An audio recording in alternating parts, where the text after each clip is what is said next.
आज की कहानी एक ऐसी लड़की, फिर उसके बाद एक महिला की कहानी है जिसने एक साधारण परिवार में जन्मा। उसके बाद उसने अपनी करियर की शुरुआत की एक हरियाणवी दूरदर्शन के प्रोग्राम में एंकरिंग से। फिर जी टीवी पे उसने एक सीरियल में काम किया, फिर छोटे मोटे सीरियल में, फिर पंजाबी और हरियाणवी म्यूज़िक एल्बम में।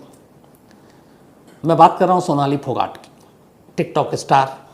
फिर आगे चलकर पॉलिटिक्स, बीजेपी ज्वाइन किया और 2019 में हरियाणा का विधानसभा चुनाव भी लड़ा आदमपुर से, हालांकि वो हार गई।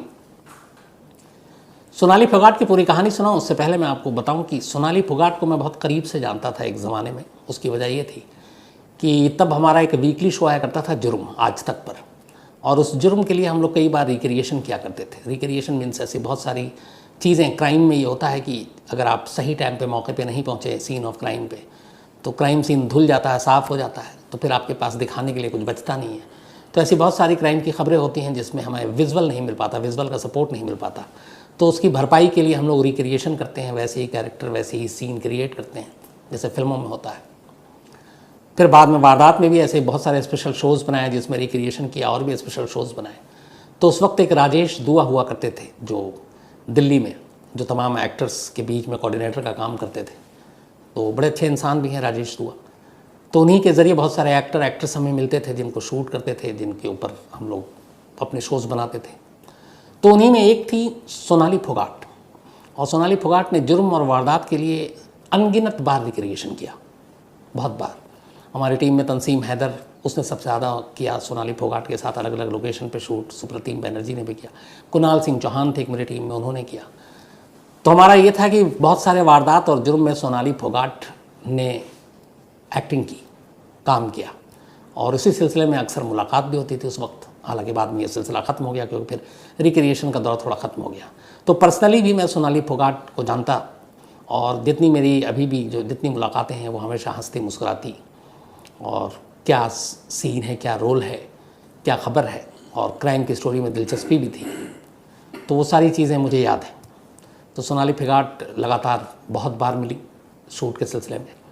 और जब अभी लास्ट अचानक मंडे ट्यूसडे को सोनाली फोगाट की मौत की खबर आई तो थोड़ी देर के लिए मुझे भी यकीन नहीं हुआ।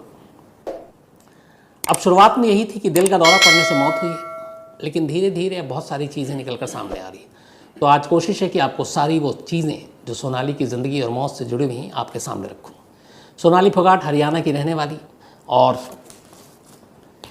एक इनके भाई और बहन, इनकी शादी बहुत पहले हुई थी, लेकिन 2016 में सोनाली के हस्बैंड की फार्म हाउस पे रहस्यमय हालत में मौत हो गई थी। इनकी एक बेटी है जो अभी पढ़ाई कर रही है। तो सोनाली फोगाट, जैसे मैंने बताया कि अपने पहले दूरदर्शन से, फिर सीरियल से, फिर म्यूज़िक एल्बम, इन सबसे शुरुआत की। लेकिन असल में सोनाली फोगाट को जो मशहूरियत मिली, जिससे पॉपुलर हुई, वो टिकटॉक के आने के बाद। टिकटॉक पे वो बहुत सारे वीडियोस बनाते थे जिसके काफ़ी व्यूज़ आते थे, और फिर उसी टिकटॉक की वजह से, हालांकि वो विवादों में भी रही। एक बार एक शख्स को उन्होंने, एक मार्केट एसोसिएशन का कोई शख्स था, उसकी सरेआम जूतों से पिटाई कर दी थी, और पूरा वीडियो सोशल मीडिया पे वायरल हो गया था, जिसमें बाद में केस भी दर्ज हुआ दोनों तरफ से। लेकिन टिकटॉक की वजह से बाद में बिग बॉस 14 में उनको वाइल्ड एंट्री कार्ड से बुलाया गया, और वो हालांकि जल्दी निकल गई बिग बॉस के घर से, लेकिन जितने दिन भी रही तो लोगों ने उनके अंदाज़ को पसंद भी किया था। अब सोनाली फोगाट उसके बाद बीजेपी में 2008 में ही ज्वाइन किया था। हरियाणा की महिला मोर्चा की वो उपाध्यक्ष भी थी। फिर उसके बाद धीरे धीरे राजनीति में रहीं, और कहते हैं कि अच्छा खासा अपना मकाम बना लिया था। 2019 में आदमपुर विधानसभा क्षेत्र से चुनाव लड़ा और वो हार गई। कुलदीप बिश्नोई थे उस वक्त, जो अब खुद बीजेपी में आ चुके, और उन दोनों के बीच में भी उस वक्त काफ़ी कुछ वाद विवाद रहता था। बाकी अब सब कुछ ठीक चल रहा था, एक्टिंग वैक्टिंग चल रही थी, गाना वाना, एल्बम सब कुछ निकल रहा था। अभी इसी 22 तारीख, बल्कि 20 तारीख तक ये था कि वो गुरुग्राम में थी, दिल्ली के पास, जो पुराना गुड़गांव, और किसी सिलसिले में, और ये था उसके बाद उनको चंडीगढ़ जाना था। लेकिन अचानक फिर वो घर वालों को बताती हैं कि मुझे गोवा जाना है किसी काम के सिलसिले में, और वो मंडे को गोवा पहुंच जाती हैं। और गोवा जाने के बाद बाकायदा उस रात बात होती है माँ से भी, बहन से भी, और सब कुछ ठीक था। लेकिन फिर ट्यूसडे की सुबह 8:30 बजे के करीब उनका एक जो पीए है वो फ़ोन करता है फोगाट के भाई को, और कहता है कि एक शूटिंग के दौरान सोनाली की मौत हो गई। ये सुनकर परिवार घबरा जाता है, उसके बाद गोवा भागता है। उसके बाद ये सारी खबरें सामने आती। लेकिन अब सवाल ये है कि सब कुछ हुआ क्या, क्यों हुआ। सोनाली के घर वाले इस मौत के बाद से इल्ज़ाम लगा रहे हैं कि उसकी मौत नेचुरल नहीं है, ये एक मर्डर है। अब हर मर्डर के पीछे कोई मोटिव भी होगा, तो ये सारी चीज़ें चलती रही, लेकिन गोवा पुलिस खामोश रही। आज अचानक, यानी कि गुरुवार को, थर्सडे को शाम को, गोवा पुलिस ने एक FIR दर्ज किया, और ये FIR दर्ज किया है सेक्शन IPC 302 यानी मर्डर के सिलसिले में। गोवा पुलिस की पूरी FIR की कॉपी है मेरे पास, बहुत लंबा चौड़ा FIR नहीं है। उसमें यह है कि क्योंकि भाई ने सोनाली के एक शिकायत दी थी कल, तो उसी शिकायत को सामने रखते हुए हमने ये FIR दर्ज की। अब जो भाई ने शिकायत दी वो अपने आप में काफ़ी कुछ कहता है, और अगर ये सच है तो फिर ये मामला बहुत ही गंभीर और सीरियस है। जो भाई हैं रिंकू, सोनाली फोगाट के, उन्होंने अपनी जो FIR दी है, वहाँ के एक थाना अंजुना पुलिस स्टेशन है गोवा में, नॉर्थ गोवा में, वहाँ पे ये कंप्लेंट दी। कंप्लेंट की पूरी कॉपी मेरे पास है। पहले आपको कंप्लेंट मैं पढ़ाता हूँ, इसलिए कि इस कंप्लेंट में ही आधी कहानी है, तो उसको सुनना ज़रूरी है। तो ये लिखते हैं, थाना अंजुना SHO साहब, मैं रिंकू ढाका, ये सोनाली फोगाट के भाई हैं, गांव भूतन कला, ज़िला फतेहाबाद, हरियाणा का रहने वाला। मेरी बहन सोनाली फोगाट पिछले 15 सालों से फिल्मों में एक्ट्रेस के रूप में और राजनीति में BJP में एक सक्रिय कार्यकर्ता के तौर पर काम करती थी, और 2019 में सोनाली फोगाट ने BJP की तरफ से आदमपुर विधानसभा से चुनाव लड़ा था। जो इस चुनाव के दौरान मेरी बहन सोनाली फोगाट के पास एक कार्यकर्ता के रूप में सुधीर सांगवान, जो रोहतक निवासी है, ये आता है और मिलता है। और इसके बाद अब आगे लिखा है कि हिसार के पास बाद में फिर सुधीर जो है मेरी बहन के साथ एक PA के तौर पे काम करने लगता है। फिर एक रोज़ सुधीर के बारे में मेरी बहन शिकायत करती है, और वो कहती है कि मुझे खाने में कुछ मिला कर दिया गया है, जिस कारण मेरे शरीर में बेचैनी और घबराहट बढ़ रही है। और बताया कि साल 2021 में मेरे घर में संत नगर हिसार में जो चोरी हुई थी, वो चोरी सुधीर सांगवान ने अपने दोस्त के साथ मिलकर की थी, जिस बारे में कल हिसार आकर हिसार पुलिस को बताऊंगी और सुधीर को कड़ी सज़ा दिलाऊंगी। और कहा कि लगभग 3 साल पहले, ये जो 2021 की चोरी की बात है, ये गोवा में बता रही है सोनाली अपने भाई को, यानी 22 तारीख और 21 तारीख को। साथ ही एक सबसे अहम बात जो शिकायत में लिखी है भाई ने, वो ये कि लगभग 3 साल पहले सुधीर सांगवान ने संत नगर हिसार में मेरे घर पर खाने में नशीला पदार्थ मिलाकर मेरे साथ बार बार दुष्कर्म किया था, यानी रेप किया था, जिसकी सुधीर सांगवान ने वीडियो बना ली थी। जो मेरे साथ दुष्कर्म करने का वीडियो को वायरल करने की धमकी देकर मुझे ब्लैकमेल करता था, जो वो कहता था मुझसे वही करवाता था। जिसके बाद सुधीर सांगवान ने वीडियो वायरल की धमकी देकर मेरे साथ कई बार दुष्कर्म किया, और कहा कि अगर तुमने इस बारे में कहीं पर कुछ बताया तो मैं तुम्हारे फिल्मी करियर और राजनीतिक करियर दोनों खत्म कर दूंगा। जिसके बाद से ही सुधीर सांगवान ने मुझ पर इतना दबाव बना दिया कि मैंने अपने घर वालों और रिश्तेदारों के डर के कारण बातचीत करना बंद कर दिया था। जो मेरे दोनों फ़ोन, प्रॉपर्टी के कागजात, ATM कार्ड, घर की सभी चाबियाँ सुधीर सांगवान अपने पास ही रखता था। जिसके बाद सोनाली फोगाट ने अमन को बतलाया कि सुधीर सांगवान अपने दोस्त सुखविंदर के साथ मिलकर कुछ भी गलत कर सकता है। फिर एकदम फ़ोन काट दिया। उसी रात को मेरी बहन सोनाली फोगाट की बात मेरी माँ से भी हुई, और फ़ोन पर मेरी माँ को बताया कि सुधीर ने मुझे खाना खिलाया, जिसके बाद मेरे शरीर में बेचैनी और घबराहट बढ़ गई है और शरीर कमज़ोर पड़ता जा रहा है। फिर सोनाली का फ़ोन एकदम से कट गया। फिर दिनांक 23/8/2022 समय करीब सुबह 8:30 बजे सुधीर सांगवान का मेरे बड़े भाई वतन के पास फ़ोन आया कि आपकी बहन सोनाली फोगाट का फिल्म की शूटिंग के दौरान मौत हो गई है। सूचना पाकर मैं अपने परिवार के सदस्यों के साथ गोवा आया और यहाँ पर अपने तौर पर पता किया तो यहाँ पर किसी प्रकार की कोई फिल्म की शूटिंग नहीं थी, और ना ही फिल्मी शूटिंग का पहले से कोई प्रोग्राम था। मेरी बहन सोनाली फोगाट ने हमें चंडीगढ़ में ही रुकने का कार्यक्रम बताया था, जो सुधीर सांगवान और सुखविंदर उपरोक्त ने मिलकर मेरी बहन सोनाली फोगाट की हत्या की, उसकी संपत्ति हड़पने और राजनीतिक षड्यंत्र के तहत की है। इस हत्या में सुधीर सांगवान और सुखविंदर उपरोक्त के अलावा अन्य लोग भी शामिल हैं, जो सुधीर सांगवान और सुखविंदर बानने के खिलाफ कार्रवाई करके सख्त से सख्त सज़ा दिलाई जाए। रिंकू सन ऑफ महावीर सिंह, वासी भूतल कला, हरियाणा। ये कंप्लेंट की कॉपी है जो कल अंजना पुलिस स्टेशन को दिया गया, अंजुना पुलिस स्टेशन। अब इस कंप्लेंट के बाद, इस कंप्लेंट की खास बात 2 चीज़ें हैं। पहली कि गोवा में कोई फिल्म की शूटिंग नहीं थी। भाई ने कहा कि जब हम पहुंचे तो वहाँ कोई शूटिंग नहीं चल रही थी। दूसरी, जो खबर दी कि तुम्हारी बहन की मौत हो गई शूटिंग के दौरान, तो उसने कहा कि जब शूटिंग ही नहीं थी तो फिर शूटिंग के दौरान मौत कहाँ से होगी। सुधीर सांगवान PA है, उसके ऊपर इल्ज़ाम है, और सुधीर सांगवान का दोस्त है सुखविंदर, उनके ऊपर इल्ज़ाम है। अब सवाल ये है कि अचानक गुरुग्राम से सोनाली गोवा क्यों गई। उसका कोई प्रोग्राम नहीं था और 22 को पहुंच गई। 22 को उसने एक होटल में चेक इन किया। रात को अपनी माँ और बहन से बात की और कहती है कि मैं बिल्कुल ठीक थी, लेकिन जैसे ही खाना खाया मेरी तबीयत ख़राब हो रही है और मेरे शरीर में कमज़ोरी आ रही है, हाथ पैर काँप रहे हैं। और ये बात इनके घर वालों का कहना है कि पिछले कुछ महीने से हो रहा है। जब भी ये खाना खाती तब सोनाली को कुछ तकलीफ होती। और ये कब से हो रहा है। एक बार सोनाली के घर पे चोरी हुई, उसके बाद से बहुत सारे जो रसोइये कुकी सब थे, इन सबको हटा दिया गया। और सुधीर जो है सांगवान, अब उसी ने जिम्मेदारी ले ली खाने से लेके सब कुछ सोनाली का। और अब उनका है कि कुछ महीनों से कुछ खाने में ऐसी चीज़ मिलाकर दी जा रही थी जिससे खाते ही सोनाली जो ठीक ठाक थी उसकी तबीयत अचानक बिगड़ने लगती। तो क्या वो स्लो पॉइजन यानी धीमा जहर या कुछ और है, ड्रग्स है, क्या चीज़ थी वो मालूम नहीं।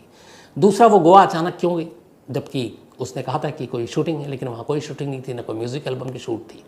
तो ये झूठ क्यों। तीसरा, सुधीर ने उसके भाई से झूठ क्यों बोला कि यहाँ पे शूटिंग के दौरान मौत हुई, जबकि शूटिंग का नामो निशान नहीं। अब ये सारे सवाल थे। इसके बाद खैर पुलिस ले गई पोस्टमार्टम के लिए लाश को। अब ये कंप्लेंट कर मिला। आज गोवा पुलिस के डीजीपी ने कहा कि हमने 302 के तहत मर्डर का केस दर्ज कर लिया है। अब यहाँ ये एक टेक्निकल चीज़ है, यहाँ समझना ज़रूरी है कि गोवा पुलिस ने एफआईआर जो दर्ज की है उसका मतलब ये नहीं है कि गोवा पुलिस अब मान चुकी है कि सोनाली का कत्ल हुआ है। खुद डीजीपी ने कहा कि हमने ये 302 यानी हत्या के तहत मुकदमा इसलिए दर्ज किया ताकि उनके फैमिली वालों को हम ये यकीन दिला सकें कि हम किसी भी तरह से कोई जांच में कोताही नहीं बरतेंगे। फिलहाल हमने हत्या का मुकदमा तो दर्ज कर लिया, लेकिन आगे की कार्रवाई अब पोस्टमार्टम रिपोर्ट जब सामने आ जाएगी उसके बाद ही करेंगे, ताकि क्लियर हो सके कि मौत की वजह क्या है। क्योंकि शुरुआत में गोवा पुलिस ने खुद कहा कि जो सिम्टम थे और बाकी चीज़ें थी वो दिल का दौरा पड़ने से मौत लग रहा था। लेकिन अब भाई के इस कंप्लेंट के बाद और ये कि बार बार खाना खाने के बाद ही ऐसा क्यों होता है, ये सारी चीज़ें। एक तीसरा ड्रग्स का भी एंगल है कि क्या इस मौत के पीछे ड्रग्स, अनजाने में दिया गया ड्रग, जानबूझकर ड्रग्स का ओवरडोज, और या फिर खुद ड्रग का सेवन। इन पहलुओं से भी गोवा पुलिस इस मामले की जांच कर रही है। अब पोस्टमार्टम आज हुआ क्योंकि घर वालों का ये था कि पहले एम्स या किसी और जगह पे पोस्टमार्टम हो, लेकिन गोवा में बाकायदा डॉक्टरों का एक पैनल बना, एक बोर्ड बना और कैमरे की निगरानी में ये पूरा पोस्टमार्टम अंजाम दिया गया। सोनाली के घर वालों का कहना है कि सोनाली का चेहरा और कान का जो नीचे का हिस्सा इस साइड का वो नीला पड़ा हुआ था। दिल के दौरा पड़ने से जब मौत होती है तो ऐसा रंग नहीं बदलता है। उनका कहना है कि ये नीला पड़ना इस बात का सबूत है कि शायद सोनाली को जहर दिया गया है।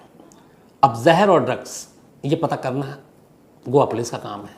अब गोवा पुलिस ने पोस्टमार्टम जो किया है उसकी शुरुआती रिपोर्ट भी आई है। सोनाली के शरीर पर कुछ जख्म और चोट के निशान मिले। अब सवाल है कि ये कैसे निशान है, इनका मौत से क्या ताल्लुक़ है।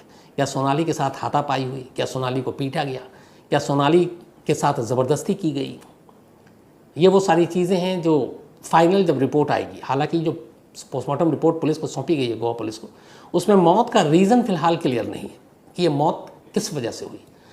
अब सबसे इम्पॉर्टेंट है इस पूरे मामले में कि अगर ड्रग्स या बाकी चीज़ों की वजह से ये मौत हुई है तो वो तभी पता चलेगा जब विसरा की रिपोर्ट सामने आ जाएगी। अब विसरा और बाकी चीज़ों का सैंपल रख लिया गया, लेकिन इसकी रिपोर्ट इतनी जल्दी आती नहीं, थोड़ा वक्त लगता है।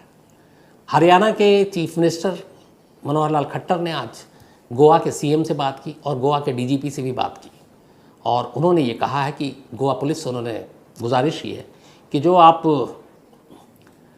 विसरा की जांच कर रहे हैं उसका एक नमूना सैंपल का आप हमें भी दे दीजिए, हम चंडीगढ़ में भी इसकी जांच कराएंगे, क्योंकि उनके परिवार वालों को भरोसा हो जाएगा। तो डीजीपी ने भरोसा दिया है। तब हो सकता है कि सोनाली के विसरा की जांच गोवा में भी हो और चंडीगढ़ में भी हो, अलग अलग फॉरेंसिक लैब में। अब पुलिस ने जो मामला एफआईआर दर्ज किया है उसमें लेकिन अक्यूज्ड, आरोपी के तौर पर भी 2 नाम दर्ज किए हैं। उनमें से एक यही है, सोनाली फोगाट का पीए सुधीर सांगवान और दूसरा सुखविंदर।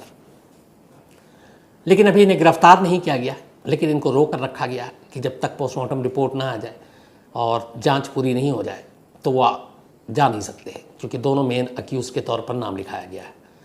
अब पोस्टमार्टम रिपोर्ट, जिस होटल में सोनाली रुकी थी वहाँ के सीसीटीवी फुटेज और बाकी चीज़ें हाल फिलहाल में क्या हुई, इन सब कड़ियों को जोड़ने के बाद ही किसी नतीजे पर पहुँचा जा सकेगा कि सोनाली फोगाट की जो मौत है वो साजिश है, कत्ल है, हादसा है, जहर की वजह से है, ड्रग्स की वजह से है या कुछ और है। अब जो कंप्लेंट है उसमें एक चीज़ और इम्पोर्टेंट है, वो ये है कि 3 साल पहले कोई नशीली चीज़ खिलाकर सोनाली के साथ इसी उनके पीए ने, सुधीर सांगवान ने रेप किया।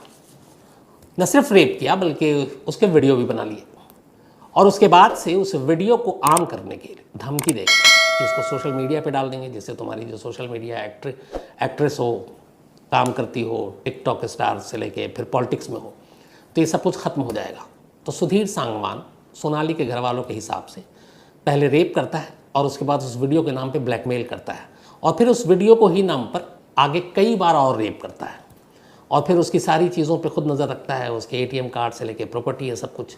और ये है कि उसके बाद इतनी डर गई सोनाली की फिर वो जो सुधीर कहता वो वही करती थी। तो अब ये भी इस जांच में पूरी बात सामने आएगी कि क्या 3 साल पहले ऐसा हादसा हुआ था, रेप हुआ था और ये धमकी दी जा रही थी। फिर ये भी सवाल है कि सोनाली उस वक्त चूँकि पॉलिटिक्स में भी पावरफुल, हरियाणा में विधानसभा का चुनाव आप लड़ रहे हैं, तो कभी पुलिस में कंप्लेंट नहीं दी, क्यों? ये सारी चीज़ें भी जो है अब जांच पे आएंगी और अगर कोई ऐसा विजुअल या वीडियो है जिसके नाम पे ब्लैकमेल किया जा रहा था, उसकी भी तफ्तीश होगी। तो कुल मिलाकर अभी कहानी ये है कि सोनाली की मौत का सच क्या है, इस पे दावे से कुछ नहीं कहा जा सकता। पहली चीज़ तो पोस्टमार्टम रिपोर्ट ही इस पर रोशनी डालेगी कि मौत की असली वजह क्या है और जो मौत का रीज़न है वो अभी तक पुलिस को भी नहीं मालूम है, न बताया गया। क्योंकि जैसा मैंने कहा कि अगर ये जहर की वजह से मौत है तो फिर उसके लिए विसरा की रिपोर्ट का इंतज़ार करना पड़ेगा और कोई और वजह है तो उसके लिए भी फिर पूरी डिटेल में जो रिपोर्ट आएगी उसका इंतज़ार करना पड़ेगा। और इसीलिए गोवा पुलिस अभी खामोश है और एफआईआर दर्ज करने के बावजूद अभी कार्रवाई नहीं कर रही है, ताकि पहले एक बार वो क्लियर हो जाए कि इस मौत के पीछे की कहानी क्या है। तो जैसे ही मौत के पीछे की कहानी आएगी, वजह सामने आएगी। लेकिन कुल मिलाकर 42-43 साल की उम्र सोनाली फोगाट की, और जिस तरीके से ये मौत हुई और उसको लेकर सवाल उठ रहे हैं वो बेहद अफसोसनाक है अपने आप में। तो इंतज़ार करना चाहिए हम लोगों को भी गोवा पुलिस की रिपोर्ट का, जांच रिपोर्ट का, और ख़ास तौर पर डिटेल पोस्टमार्टम रिपोर्ट का कि उसमें क्या कुछ कहा जाता है और क्या कुछ है उसमें। और तभी जो है सोनाली की मौत का सच शायद पुख्ता तौर पर हम लोग एक दूसरे को बता पाएंगे और समझ सकेंगे। तो ये थी सोनाली के रहस्यमयी मौत पर पूरी डिटेल, जितनी मेरी जानकारी थी आपसे मैंने साझा की।